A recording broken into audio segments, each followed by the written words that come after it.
Bienvenidos a su programa Desenlaces. Hoy tengo como invitado a un economista especialista en análisis de datos para las ciencias sociales, egresado de la Universidad Central de Venezuela. Ha sido embajador representante alterno de la Misión Permanente de Venezuela ante las organizaciones internacionales en Ginebra, comisionado presidencial para el Sistema de Empresas Ocupadas, presidente de la Corporación Venezolana de Guayana y actualmente es ministro del Poder Popular para las Industrias Básicas, Estratégicas y Socialistas. Tengo como invitado a Juan Arias. Ministro, bienvenido. Gracias. Agradecido por su presencia. Ministro, comencemos esta conversación hablando un poco del tema de la sustitución de importaciones. ¿Cómo desde el área que usted lleva, que le toca dirigir, se ha logrado afianzar este plan de sustituir importaciones para hacer una economía mucho más rentable a lo interno? Fíjate, Rodolfo, yo creo que la sustitución de importaciones es fundamentalmente un asunto de voluntad política. Mira, traigo acá algunos productos que estamos haciendo en Venezuela. Estos productos se están haciendo ahora, ¿no? Se han hecho hace años. Fíjate, este casco lo elabora la Corporación del Plástico, Coveplas, adscrita al Ministerio. Muchísimas empresas importan cascos. ¿Qué es lo que estamos haciendo para sustituir importaciones? Bueno, tratar de que las empresas se compren entre ellas mismas, claro, sin necesidad de importar. Si unas quieren el casco azul, bueno, vamos a hacerlo azul. Lo quieren verde, lo hacemos verde. Lo quieren de otro color, bueno, se hará de otro color. Lo quieren con una raya, bueno, lo hacemos con esa raya. ¿Ves? Pero hagamos el casco aquí en Venezuela a través de esta empresa con la Corporación del Plástico. A eso es lo que llamamos encadenamiento productivo. Claro. Que, por ejemplo, fíjate, todas las empresas básicas, o muchas de ellas, estaban importando los cascos. Entonces lo que estamos haciendo es que en vez de importar los cascos, se lo compren a la Corporación del Plástico. Si hay un elemento de tipo, una norma, ¿no?, que dice que el casco debe tener una dureza que ese no tiene, bueno, hagamos la ingeniería, la reingeniería del casco, claro, para darle esa fortaleza. Pero resolvámoslo, ¿eh? Y lo estamos haciendo.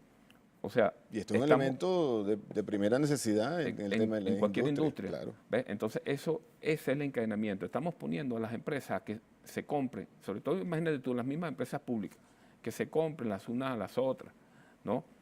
Esto en cuanto al casco. Mira, hay una industria que estaba, digamos, como olvidada, la industria venezolana de válvulas, Inveval.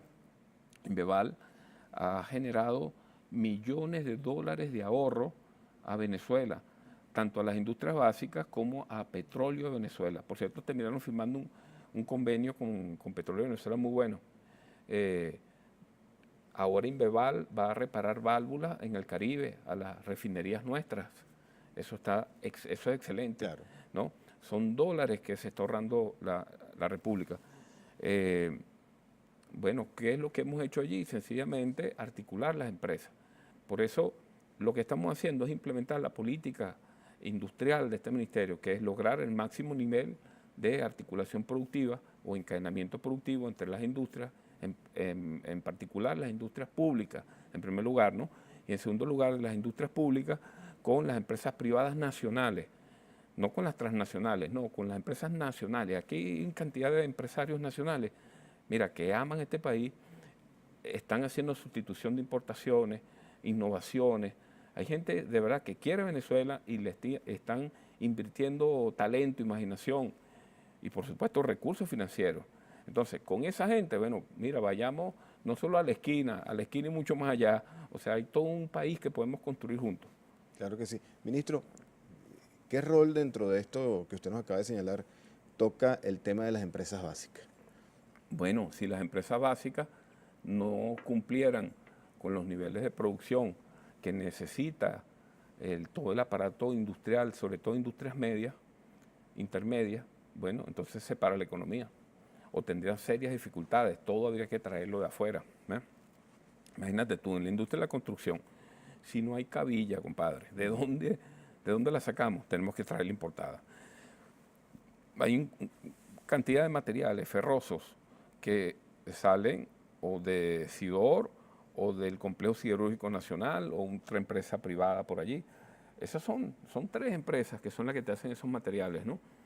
Entonces, bueno, es fundamental que empresas como Sidor estén productivas, independientemente de que no estén en su máximo nivel de producción, estén productivas. En la medida que estén productivas, eso es menos dólares que tenemos que dedicar a la importación. Claro. Y ojalá, incluso en algunos casos, estamos exportando. Hay cantidad de productos de Sidor, por ejemplo, que hoy se pueden exportar porque hay suficiente producción para satisfacer el mercado nacional y poder exportar, ¿no? Entonces, las empresas básicas son fundamentales, son el soporte de la economía. Ministro, si yo le pregunto a grandes rasgos el estatus actual de las empresas básicas, ¿qué me diría? Estamos saliendo de un duro periodo de desinversión. Estamos atravesando las consecuencias de no haber hecho suficientes inversiones en el pasado. Por supuesto, también estamos lidiando con problemas de gestión, errores de gestión, hay que admitirlo. Creo que no es un pecado reconocer errores, ¿no? Bueno, tenemos que levantar los niveles de eficiencia en estas industrias.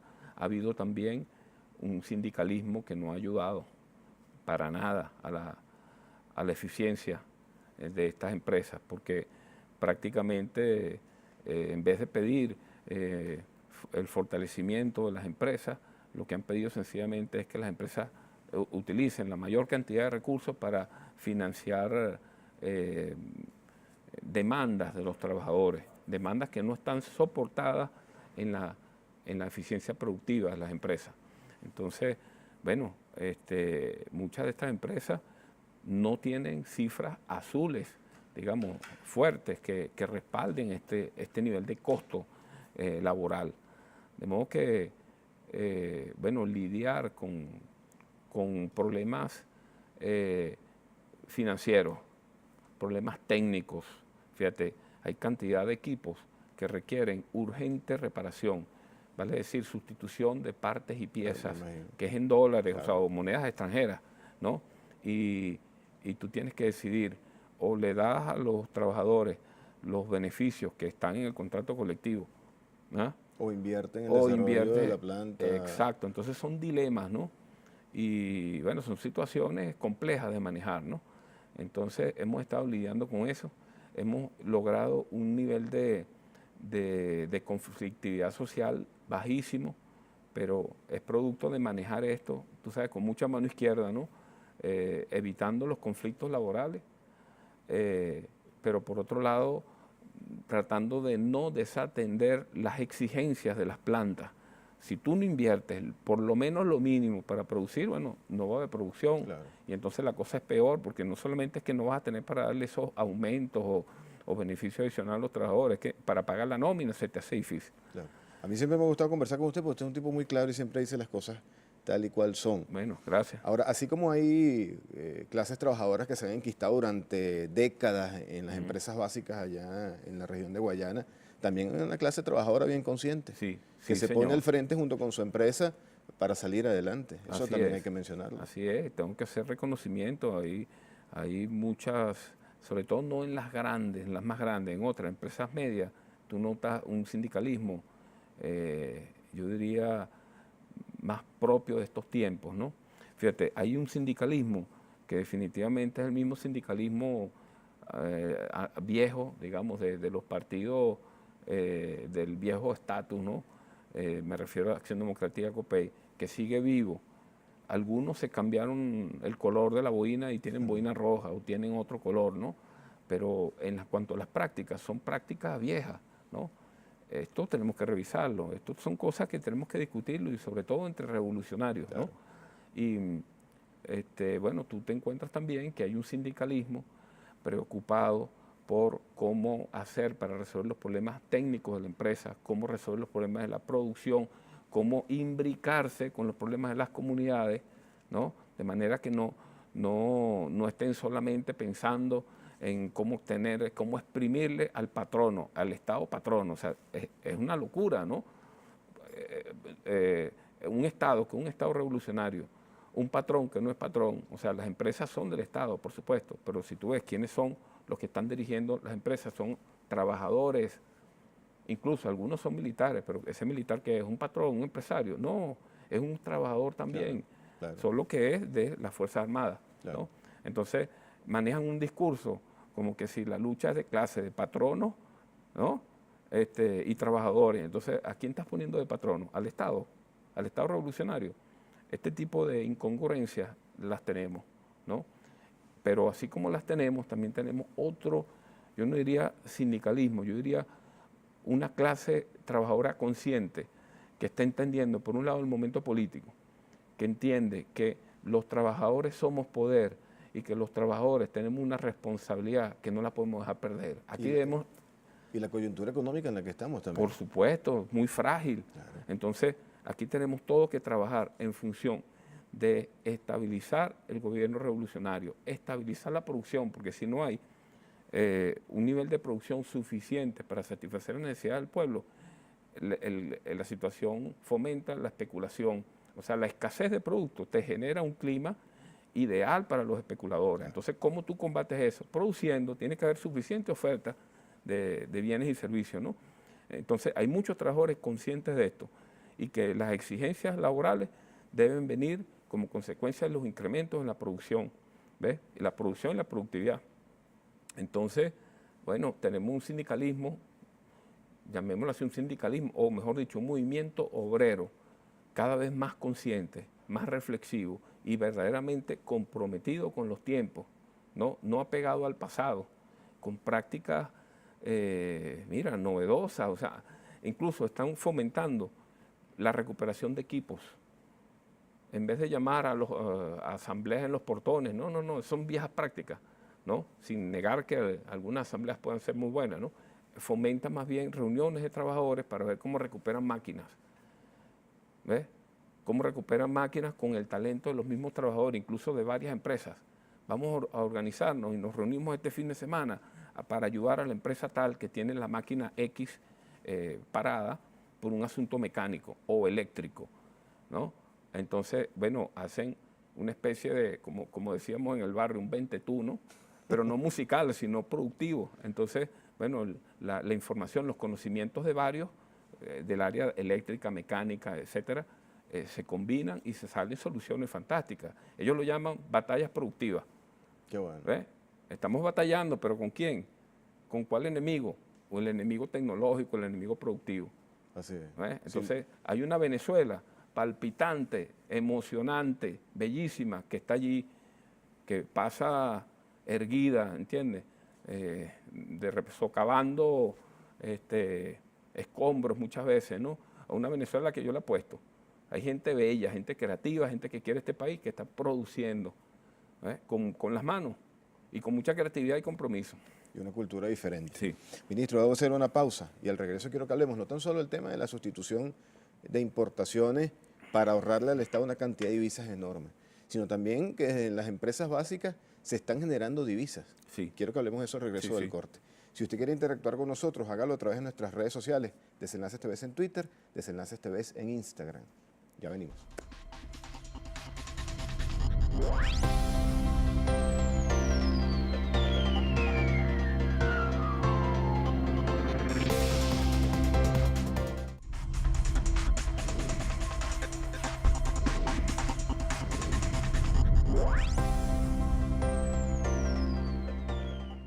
Seguimos con más desenlaces, acompañado del ministro Juan Arias.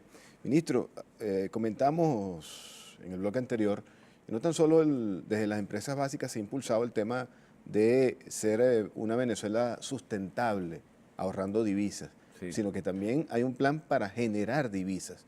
Explíquenos un poco ese plan. Así es. Bueno, fíjate, una de las cosas que estamos tratando de hacer es estimular la exportación de productos con alto valor agregado.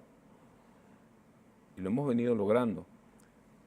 Mira, Venezuela ha tenido no solamente un modelo, digamos, rentista petrolero, sino un modelo primario exportador.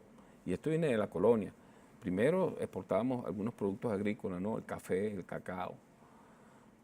Y mucho antes, yo diría que las perlas, ¿no? Creo que fue uno de los primeros productos que se exportó a sangre de nuestros indígenas, ¿no? Bueno, pero todavía hoy no solamente exportamos crudo es el petróleo crudo, no lo refinamos, ¿no? Sino que también exportamos muchísimo mineral de hierro, muchísimo aluminio primario, Y lo que tenemos que hacer es transformar estos minerales y exportar perfiles, o sea, laminados o productos, digamos, con alto valor agregado. Fíjate tú, por ejemplo, los rines de aluminio. ¿Ves? No vas a exportar láminas de aluminio, no vas a exportar tubos de aluminio, ¿no? Sino rines. En eso andamos. Estamos dando una dura pelea para colocar en el mercado internacional los rines de Rialca, por ejemplo, y otros rines de empresas privadas. No tenemos celos en eso.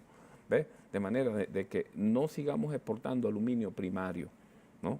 Estamos tomando algunas medidas para fomentar ese tipo de mecanismo, que exportemos productos con mayor valor agregado, pero donde se le reconozca por medidas de compensación los dólares que dejaría de ganar, digamos, la empresa productora del aluminio primario. ¿Ves? De modo que quien logra exportar un producto de aluminio transformado, ¿verdad? Le compense a la productora del aluminio primario el aluminio que pudo haber exportado y no exportó para dárselo al transformador. Claro. Este tipo de mecanismos lo estamos estableciendo. Lo mismo ocurre en el sector del hierro acero. Estamos generando mecanismos para exportar progresivamente, porque esto no es por decreto. A partir de ahora, no, esto no es tan fácil. Desmontar un modelo lleva tiempo. Entonces estamos generando condiciones para que se produzca cada vez más, por ejemplo, briquetas y perfilerías diversas de hierro acero, de manera de que sean esos los productos los que se exporten y no el mineral del hierro. Mineral de hierro que se exporte es el que, digamos, excede a la satisfacción de la demanda, digamos, de las empresas transformadoras. En eso andamos, ¿no? O sea, el excedente. Andamos, el excedente, sí. O sea, todavía Ferrominero Orinoco, por ejemplo, seguirá exportando mineral de hierro, pero eso sí, cuando tenga las briqueteras, digamos, a toda capacidad, claro, que son las empresas, digamos, que dependen son las más demandantes, digamos, a nivel nacional, de los minerales, del mineral de hierro, ¿no? No es poca cosa, ministro, trabajar en colocar nuestras empresas básicas en condiciones de operatividad. Sí. Eso pareciera que es sencillo, pero como usted dice, no es por decreto. Pero hoy más allá, pero y en tiempos de crisis, con la coyuntura económica que tenemos, pero que esas empresas a su vez generen importantes divisas para el Estado, yo creo que es un plus. Bueno, nos habíamos planteado una meta bien exigente, que era doblar la generación de divisas. El año pasado generamos 478 millones más o menos de divisas. Este año nos habíamos planteado 1.000 millones de dólares, o sea, un poquito más de la mitad. A mí me gustan los números redondos, ¿no? Sabía que la meta era exigente, pero era posible alcanzarla. Tomamos medidas para lograrlo y, bueno, el imperialismo tomó medidas también para evitarlo, claro, ¿no? Esto es una lucha, ¿no? A ellos no les interesa y no quieren por nada del mundo que nosotros tengamos éxito. Bueno, aún así, mira, en guerra económica, con todos los saboteos que nos han hecho, no te imaginas el viacrucis para conseguir electrodos, explosivos, bueno, ferroaleaciones, o sea, hay un conjunto de insumos para producir hierro que, bueno, nos los niegan, bueno, hay saboteos internacionales para impedir que nuestras plantas funcionen normalmente. Y pese a todo ello, Rodolfo, nosotros estamos produciendo ya a estas alturas, tenemos más divisas generadas que lo que se generó en el 2016. O sea, ya tenemos un poquito alrededor del 5%, un poco más por encima de lo que se generó a esta altura. ¿Ves? Entonces, yo no dudo que vamos a superar el 2016, pero alcanzar la meta no va a ser bien difícil.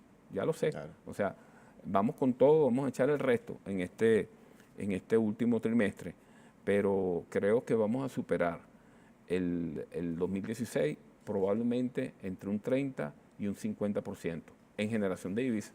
Excelente. Nada mal. Excelente. Nada mal con medidas económicas que estaremos hablando más adelante impuestas por el imperio norteamericano. Ministro, tengo aquí que quisiera hablar un poco sobre la moralización de la clase obrera, pero antes de tocar ese tema, yo quiero, hablamos antes del corte sobre esa tapita blanca que tiene usted allí. Ah, claro. Yo quiero que la muestre y me cuente la anécdota, porque seguramente usted que está en su casa, cuando abre una botellita de agua mineral un refresco, un jugo, quita esta tapita y no se imagina de dónde proviene. Sí. Cuéntenos la historia de esto, ministro. Bueno, esto lo está fabricando la misma empresa que te hace el casco, la Corporación Venezolana del Casco, del Plástico, Coveplas, ¿no? Bueno, resulta que tenemos 2 líneas de producción de esta tapita, estamos fabricando 9 millones de tapas, ¿no? Que antes se importaban, ¿no? Y todavía el mercado requiere más, de modo que montaremos próximamente una tercera línea. Estamos produciendo 60 millones de tapas y el mercado pide más. 60 millones de tapas se están fabricando de esto. Esto era importado. Bueno, ojalá podamos producir esta tapa también para la exportación. Eso es perfectamente viable. El mercado latinoamericano es grande. O sea, y esto cumple con todos los estándares de todos los calidad, estándares, no exactamente. tan solo para el consumo nacional, sino también para la exportación. Exacto. Imagínese exacto. usted, qué barbaridad. Y bueno, somos un país petrolero. Mira, el presidente Chávez, ¿cuánto no le apostó a Pequibén? Lamentablemente hay unos rendimientos que no se corresponden con lo deseado, ¿no? Tenemos que, bueno, quebrar este modelo, insisto, ¿no? Primario exportador. Tenemos que trabajar el petróleo aguas abajo, todos los derivados del petróleo, o sea, todos los procesos de refinería, los aceites. Mira, hay cantidad de aceites que se están importando, pero que nuestras industrias necesitan que nuestra industria petrolera los produzca, ¿no? Y lo ha producido, pero a unos niveles que están por debajo de los requerimientos del mercado. Necesitamos más, ¿no? Ahora, ministro, esto que sin duda alguna me llamó poderosamente la atención a mí y seguramente usted que nos está viendo en este momento también, porque no nos imaginamos nunca que algo tan sencillo y que tan básico, tan elemental en el día a día de un ser humano fuese importado. Sí. Ahora, ¿cuántos ejemplos así como este, muy pequeño, que nos invaden todos los días, pudiéramos citar? Sí, así es. Mira, cuestiones por pequeñas todas partes que son importadas y que Venezuela lamentablemente no las producía y ahora lo estamos haciendo, inclusive con un espíritu hasta de salir de nuestra frontera. Así es. Yo agradezco, aplaudo, felicito a todos los trabajadores e industriales, ¿no? Que andan en esta estrategia de producir en Venezuela como sea, venciendo barreras, ¿no? No es fácil. Muchas veces tenemos, mira, mafias, gente vinculada al tema de las divisas, o sea, que te piden dólares para cosas que no se necesitan porque se pueden hacer en Venezuela, ¿no? Yo le apoyo, yo apuesto y apoyo a todos estos emprendedores y toda esta gente que quiere producir en Venezuela y, bueno, pelean para lograrlo y lo logran. Así es. Ministro, debo hacer una pausa y al regreso quiero que toquemos el tema de todas las medidas que se han tomado últimamente para subirle la moral a la clase trabajadora. Okay. Sabemos que usted se ha puesto al frente de eso y quisiera que nos hiciera unos comentarios especiales al regreso del corte. Desenlaces TV en Twitter, Desenlaces TV en Instagram, en nuestras redes sociales. Interactúe con ellas y el ministro Juan Arias. Ya venimos.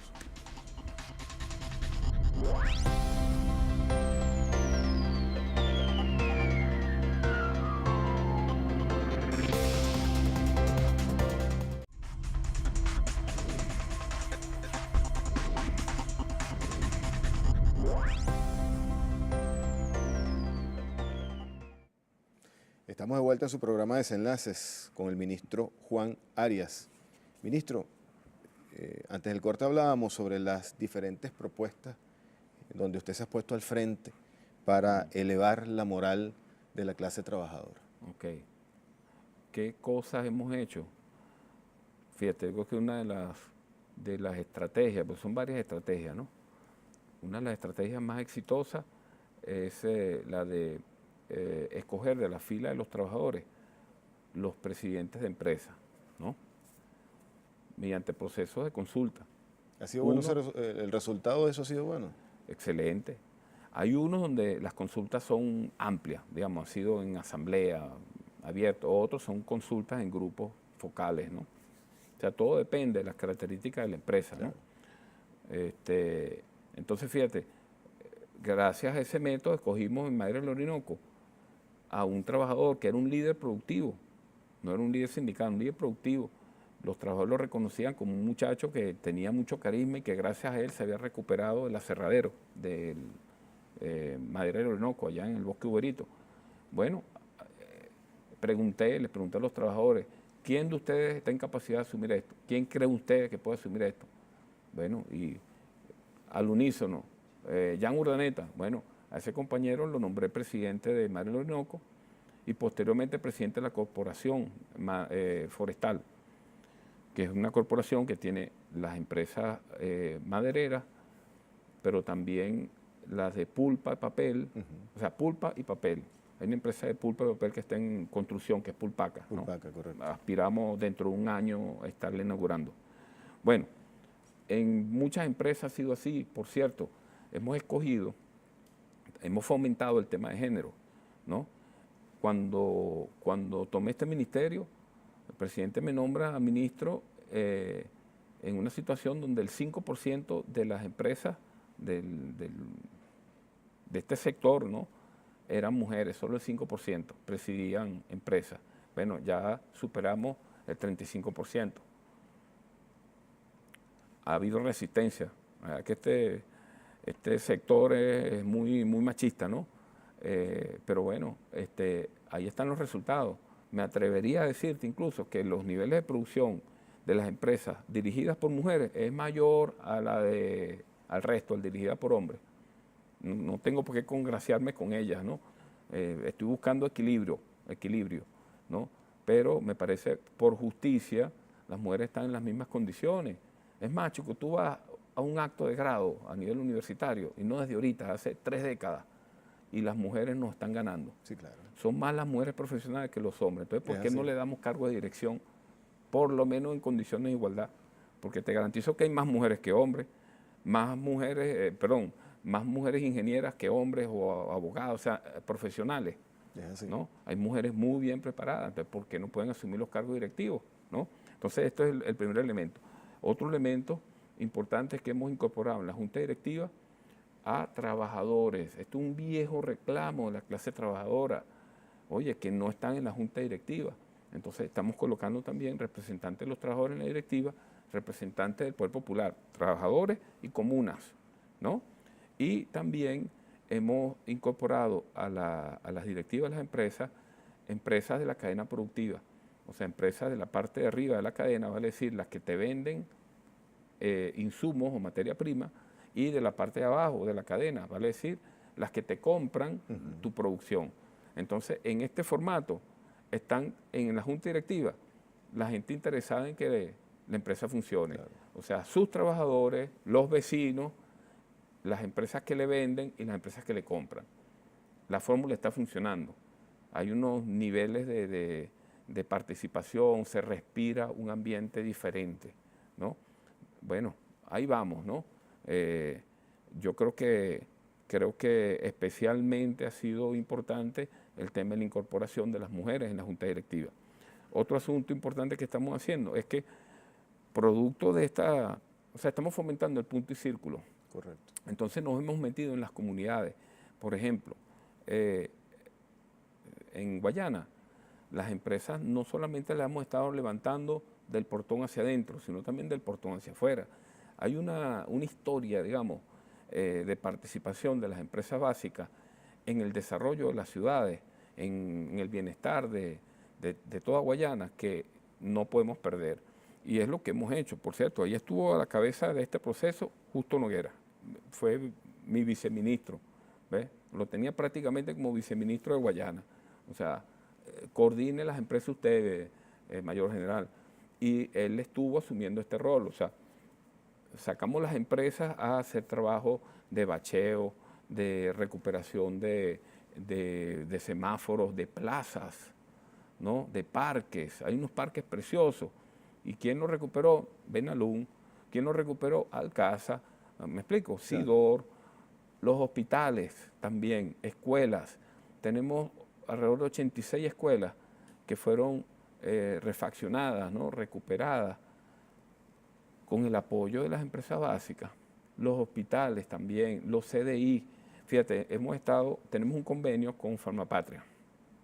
Desde las industrias básicas, bueno, desde el Ministerio de Industrias Básicas, hemos estado apoyando a Farmapatria, dándole recursos para adquirir medicamentos a muy bajo precio, ¿no? Y de esta manera fortalecemos a Farmapatria, ¿no? Y, bueno, generamos recursos, concretamente no dinero, sino productos médicos, farmacéuticos, para apoyar la dotación en los hospitales de todo el país, porque no solamente es Guayana, también muchos otros hospitales le hemos hecho donaciones. ¿Ves? ¿Por qué? Pues son obras que van en beneficio de nuestro pueblo, de nuestros trabajadores y del pueblo en general. Entonces, muchos de los CDI han sido beneficiados de esta práctica del ministerio. ¿Ves? Y eso moraliza a los trabajadores porque sienten que, oye, que estamos haciendo un esfuerzo importante por mejorar su calidad de vida, sus condiciones de vida, ¿no? Se le está considerando para que sean actores cuando tú los empoderas, ¿no? Y los colocas a dirigir las empresas. Y por otro lado, estás con una política de mejoramiento del entorno, del espacio donde ellos se desempeñan, ¿no? Así es. Esto ha sido muy importante. Por cierto, hemos estado fomentando en materia de salud, no solamente el tema de las medicinas, ¿no? Sino la administración de los recursos destinados para la salud. Me refiero a lo siguiente, nosotros tenemos los HCM, ¿no? Los HCM han sido una estrategia de los privados para utilizar recursos que deberían ir al sector público y se han utilizado para financiar clínicas. Pero nosotros estamos haciendo un esfuerzo por fortalecer el sector público, ¿no? Y también racionalizar el gasto en salud, concretamente en las clínicas, o sea, minimizar ese gasto. Hay una especulación tremenda, ¿no? Entonces hemos creado los seguros autoadministrados, ¿no? Estamos impulsando todo un sistema integrado de seguros autoadministrados de manera que la relación con las clínicas sea una relación, digamos, de respeto, de no especulación, pero a su vez donde utilicemos recursos para metérselo a los hospitales, a la red pública de salud, que va en beneficio no solamente de nuestros trabajadores, sino del pueblo en general. Claro, así es. Ministro, hemos visto al presidente de la República... oye, perdona, sí, una última cosa aquí con la moralización. Tiene que ver con la comunicación, Rodolfo. Esto es bien importante. Hemos creado lo que llamamos guerrilla comunicacional obrera. ¿Qué es eso? Nosotros estamos formando comunicadores en la fábrica. Con esto de tecnología 2.0, ¿no? Aunque usted no lo crea, compadre. Hay más de un trabajador que, mira, lo hemos puesto en los patines, ¿no? Entonces le damos un taller de cómo manejar los Twitter, de manera que ellos manden un selfie, ¿no? Con otros compañeros, suponte, trabajando en un momento donde dicen que hay paro. Entonces ellos trabajando y se toman una foto, aquí estábamos trabajando, ¿cuál paro? Claro. ¿No? Y manden eso por las redes. Entonces eso es más poderoso que salga este caballero que está acá, un ministro diciendo que no hay paro. Es preferible que sean los mismos trabajadores demostrando que no hay paro. ¿Ves? Entonces esta iniciativa, ¿no?, de empoderar a los trabajadores para que sean ellos mismos comunicadores, también nos está dando muy buenos resultados. Qué bueno. Hemos visto al presidente Nicolás Maduro ponerse al frente del sector de la juventud. Sí. Los que hemos estado en actos junto con el presidente donde abundan los jóvenes, vemos el fervor que el presidente Nicolás Maduro crea en ese sector. Hemos visto políticas bien orientadas. Ahorita se acaba de crear el plan Chamba Juvenil. Felicitamos aquí al ministro Pedro Infante, que ha hecho un trabajo encomiable, incansable en este plan Chamba Juvenil. Pero ¿cómo se engrana el plan con el ministerio que usted dirige? Bueno, muy simple. Nosotros tenemos una cuota. Todos los ministerios tienen una cuota. Nuestra cuota es de 10.000. Pero más allá de eso es la articulación con otros grupos, con grupos juveniles. O sea, suponte, no es simplemente crear fuentes de empleo para los jóvenes, es como enamoramos a los jóvenes para, oye, cambiar el modelo productivo viejo, crear una Venezuela verdaderamente productiva. Entonces, yo aquí reconozco, y quiero de verdad decirlo públicamente, el esfuerzo que viene haciendo el INSE en primer lugar y también los compañeros de Robert Serra. Ellos tienen un programa que ya estamos arrancando en la fábrica, ¿no? Robert va a la fábrica. Entonces, visitan. No, esto es una visita guiada, ¿no? Te llevan jóvenes a visitar las empresas. Y entonces, bueno, es como que si estuviera haciendo turismo productivo, ¿no? Van a la fábrica y entonces, bueno, se empapan de cómo son los procesos productivos. Y algunos salen enamorados. Claro. Oye, esto es lo que yo quiero hacer, claro, ¿no? Entonces, cuando tú utilizas este tipo de práctica, ¿no?, verdaderamente te ganas a los muchachos para aprender. Hay procesos formativos que la gente no entiende para qué sirve, pero cuando tú estás en una fábrica y entonces ves, ves cómo hacen magia, por ejemplo, los procesos siderúrgicos, eso es maravilloso. O sea, la gente se quedan anonadados, hermanos, cuando ven cómo simplemente tierra, o sea, el mineral parece tierra, cómo eso se convierte después en acero. Lo mismo ocurre en el aluminio, la bauxita es aparentemente tierra. Oye, son procesos como de alquimia, ¿no? De cómo tú conviertes, haces oro de cualquier cosa, ¿no? Entonces, eso es un proceso maravilloso. Tú metes a los jóvenes, lo hemos visto con Robert Serra, tú los metes a ver cómo se hace esta alquimia. Oye, esto es lo que yo quiero hacer. Quiero trabajar en una empresa así, ¿no? Entonces, el estudiar tiene más sentido. Voy a estudiar para hacer eso, claro. ¿no?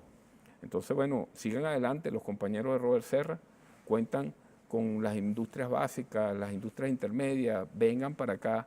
Aquí hay unos procesos productivos esperando por ustedes para que ustedes mejoren lo que estamos haciendo. Lo que le tocó a esta generación hacer, ustedes lo hagan mejor. Bueno, jóvenes, allá tienen la invitación del ministro Juan Arias para formar parte de todas estas empresas. Ministro, última pausa. Y al regreso quiero que hablemos sobre un tema que usted tocó en el primer corte, pero que creo que es importante que lo profundicemos, que son las amenazas internacionales a Venezuela y cómo eso ha repercutido en el tema económico y en el desarrollo de las industrias. Muy buen punto. Desenlaces TV en Twitter, Desenlaces TV en Instagram, las redes sociales que maneja el programa. Interactúen con el ministro Juan Arias. Ya venimos.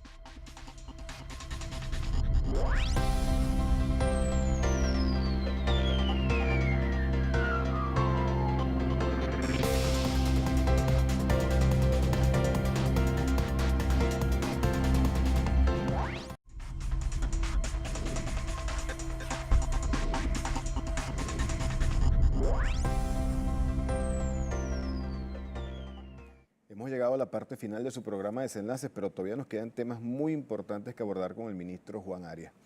Ministro, hablábamos sobre las amenazas del imperio norteamericano.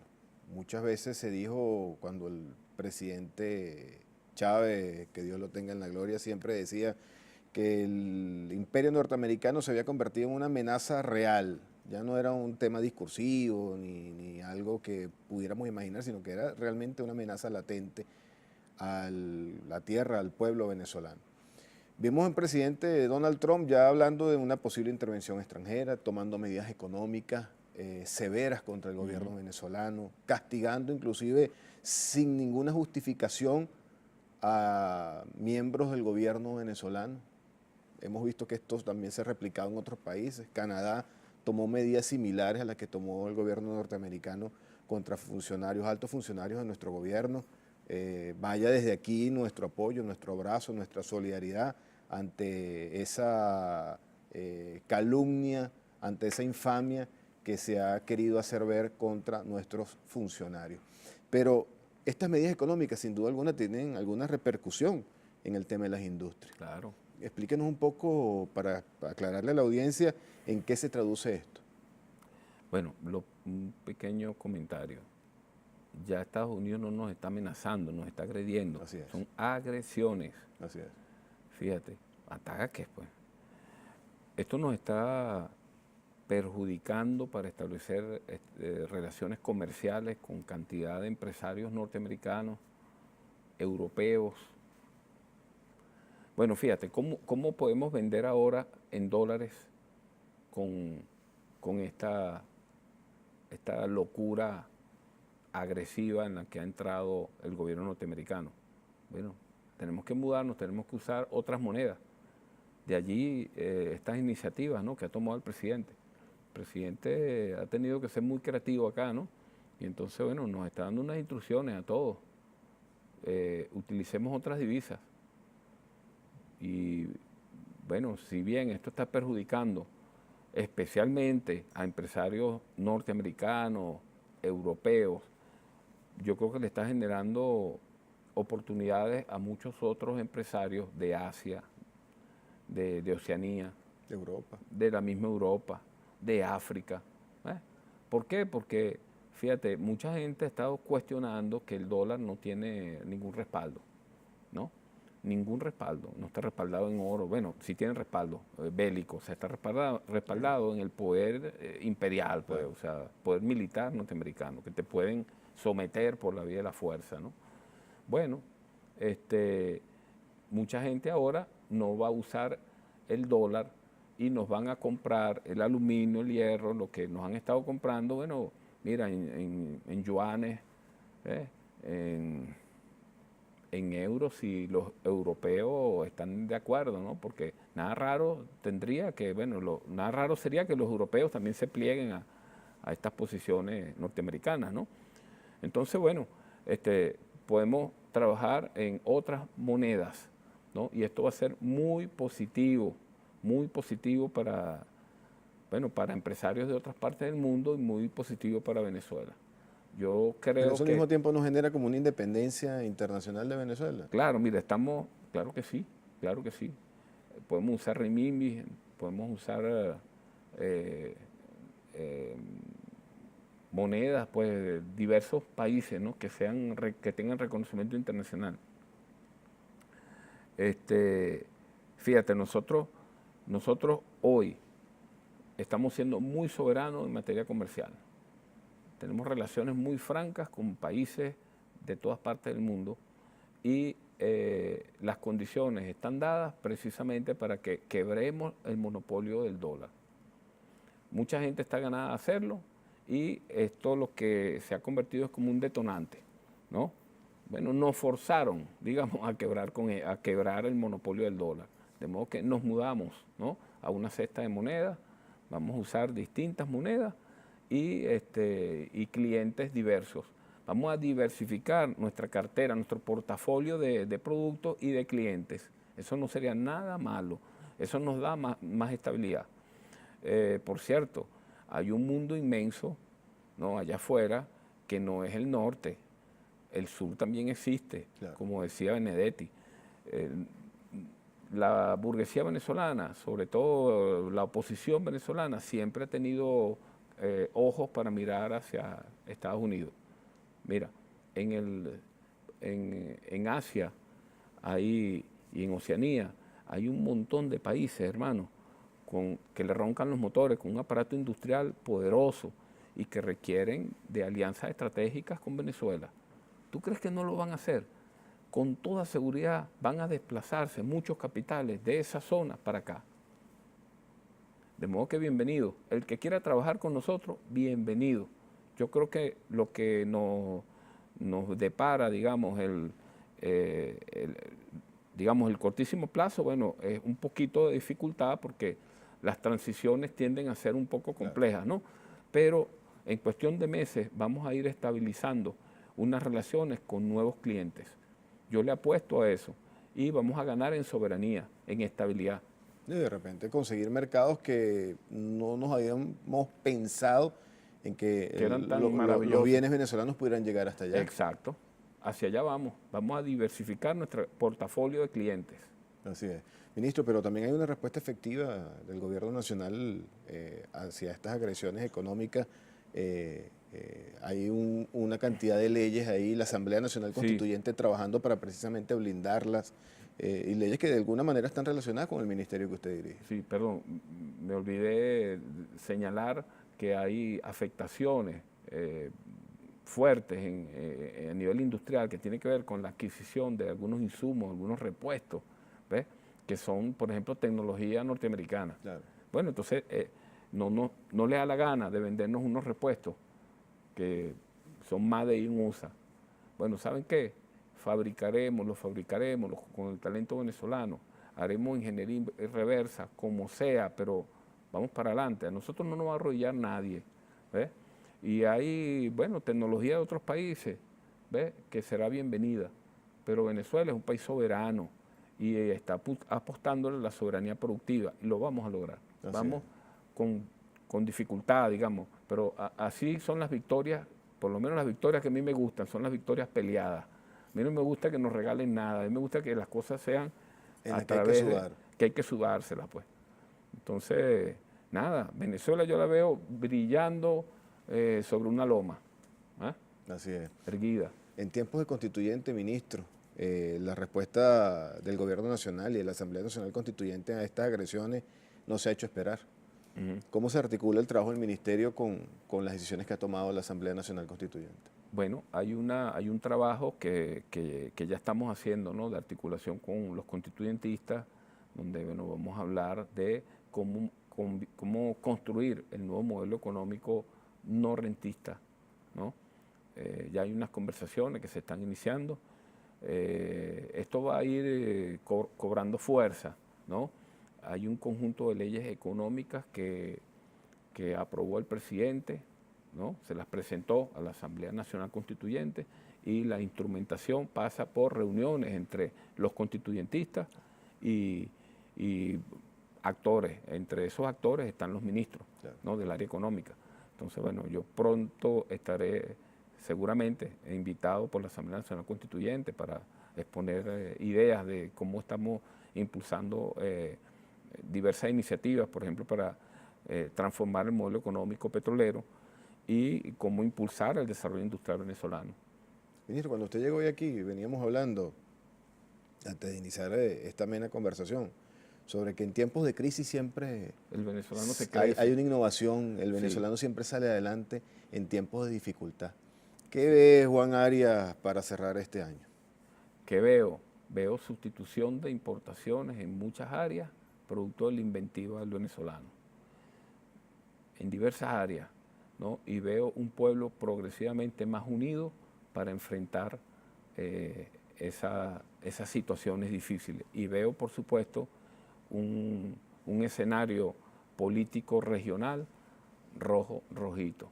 Yo no tengo duda, ganaremos la gran mayoría de las gobernaciones.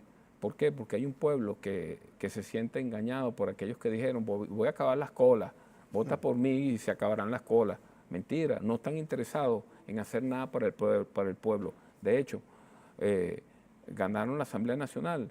¿Y qué fue lo que hicieron? Puro instrumentar leyes en beneficio de unas macollitas, digamos, que tenían gente de oposición, que tenían problemas legales, ¿no?, que tenían problemas de todo tipo, ¿no? O sea, utilizaron la Asamblea Nacional para resolver cosas personales. Claro.